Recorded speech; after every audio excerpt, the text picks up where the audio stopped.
טוב, אז היוש. אני עכשיו במוזיאון ביפן, שיש כאן מלא דגים.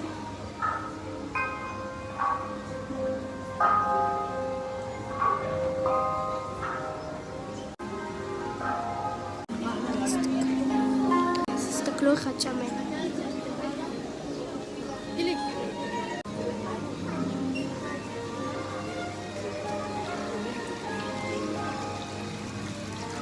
יש כאן מלא דגים. ובאמת אפשר לגעת במים. אוקיי, יותר מזה עדיין לא ראיתי, אבל בואו נמשיך. אלו דגים אמיתיים.